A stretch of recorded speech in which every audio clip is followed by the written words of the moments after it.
بسم اللہ الرحمن الرحیم۔ السلام علیکم۔ جہاں دیدہ چینل کے ساتھ میں نعمان خان۔ نبی دو جہاں صلی اللہ علیہ وآلہ وسلم کا فرمان ہے، روز قیامت علماء کے قلم کی سیاہی اور شہداء کے خون کو تولا جائے گا۔ جب اللہ تبارک تعالیٰ نے پہلی بار اپنے محبوب صلی اللہ علیہ وآلہ وسلم پر وحی بھیجی تو جبریل امین نے فرمایا، اقرا، پڑھ۔ اللہ تبارک تعالیٰ قرآن میں فرماتے ہیں، کہہ دیجئے، کیا جو لوگ علم رکھتے ہیں اور جو لوگ علم نہیں رکھتے سب برابر ہو سکتے ہیں؟ بس نصیحت تو عقل مند لوگ ہی قبول کرتے ہیں۔ ان آیات اور حدیث سے علم اور تعلیم کی اہمیت کا بخوبی اندازہ ہوتا ہے۔ دنیا میں آج تقریباً 30,000 یونیورسٹیاں قائم ہیں۔ کیا آپ یہ جانتے ہیں کہ دنیا کی پہلی یونیورسٹی کب اور کس نے بنائی؟ نہ تو وہ آکسفورڈ تھی نہ کیمبرج۔ تاریخ کی دو اہم شخصیات، ہسپانیہ فتح کرنے والے سپہ سالار طارق بن زیاد اور سیاح ابن بطوطہ کا تعلق اسلامی ملک مراکش سے تھا، مگر اس سے زیادہ اہم یہ ہے کہ دنیا کی اولین یونیورسٹی جامعہ القروین کی بنیاد مراکش کے تاریخی شہر فیض میں رکھی گئی، جہاں اسلامی علوم کے علاوہ فلکیات اور ریاضی جیسے مضامین بھی پڑھائے جاتے، جس کی بنیاد دو بہنوں نے رکھی۔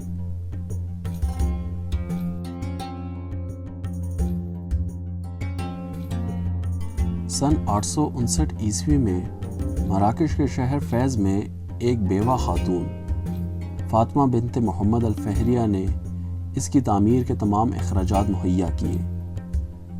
یہ وہ زمانہ تھا جب ہسپانیہ سے چین تک ہر شعبے میں مسلمانوں کا عروج تھا۔ تعلیم و تربیت پر خاص توجہ دی جاتی۔ فاطمہ اور ان کی بہن مریم تعلیم یافتہ خواتین تھیں۔ 13ویں صدی عیسوی میں ابو الحسن ابن ابی زرع کی تصنیف کی گئی کتاب روز القرطاس میں فاطمہ بنت فہریہ کی فیض آمد اور یونیورسٹی کے قیام کا ذکر ملتا ہے۔ تحقیق کے مطابق فاطمہ کا تعلق قبیلہ قریش سے تھا۔ فاطمہ 800 عیسوی میں تیونس میں پیدا ہوئی۔ فاطمہ کے والد محمد الفہری ایک کامیاب تاجر تھے، جو اپنے اہل و عیال کے ساتھ تیونس سے ہجرت کر کے مراکش کے شہر فیض میں آ کر رہائش پذیر ہوئے۔ دونوں بہنوں کی شادیاں ہوئیں، تاہم نوجوانی میں ہی بیوہ ہو گئیں۔ شوہروں اور والد کے فوت ہونے کے بعد ورثے سے ملنے والی خطیر دولت کو فلاحی کاموں پر خرچ کرنا مناسب سمجھا۔ سن 859 عیسوی میں مریم نے شہر فیض میں ہوارہ قبیلے سے قطع اراضی خرید کر 20,000 نمازیوں کے اجتماع کے لیے وسیع و عریض جامع مسجد اندلسین تعمیر کی۔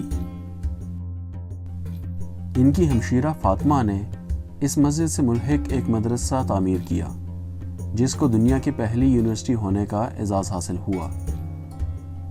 تعمیرات 18 سال کی طویل مدت میں مکمل ہوئی۔ تاریخ دان جن وجوہات کی بنیاد پر اس مدرسے کو دنیا کی پہلی یونیورسٹی قرار دیتے ہیں، ان میں سر فہرست یہ ہے کہ اس مدرسے کا نصاب متعین تھا،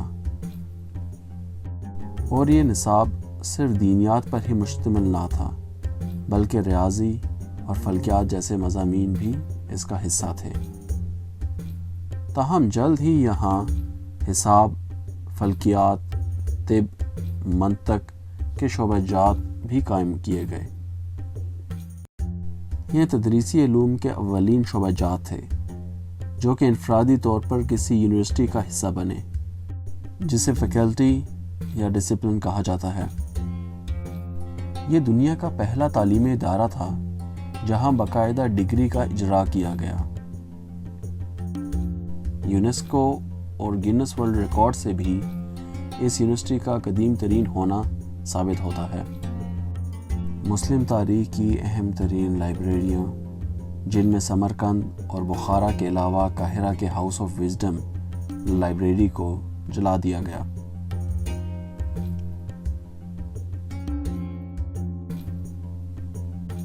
14ویں صدی تک کی ان لائبریریوں میں الکروین بھی تھی جو کہ محفوظ رہی۔ چند انتہائی اہمیت کے حامل تصانیف جن میں 9ویں صدی میں تحریر کردہ قرآن پاک کی جلد، 10ویں صدی میں تحریر کردہ سیرت نبوی صلی اللہ علیہ وآلہ وسلم کی جلد، ابن خلدون کی تصنیف مقدمہ، ابن رشد کی کتاب فلسفہ جو کہ 500 سال تک یورپی یونیورسٹیوں کے نصاب کا حصہ رہی۔ ان کے علاوہ تقریباً اس دور کے 4000 کتب الکروین کا نادر اثاثہ ہیں۔ اس یونیورسٹی نے قابل قدر سائنسدان، فلکیات دان، دانشور، مذہبی رہنما پیدا کیے۔